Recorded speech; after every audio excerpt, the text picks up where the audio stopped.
বন্ধুরা এখন তো সবাই জেনে গেছে আমি অজয়কে ভালোবাসি, তারপর কোম্পানির নতুন সিও বানানোর জন্য পার্টি রাখা হয়।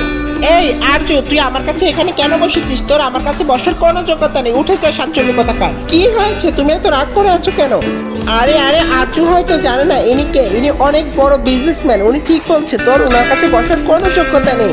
আমি আজ আরজুকে অনেক অপমান করবো, আমার অপমান সহ্য করতে না পেরে আরজু কান্না করে দিবে। তোমরা একটু বেশিই বলছো।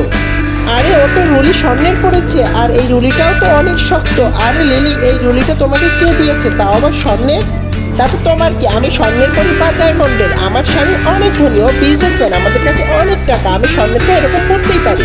আমার তো লাগছে তুমি এই চুরি কোথা থেকে চুরি করেছো। চুপ কর আছো।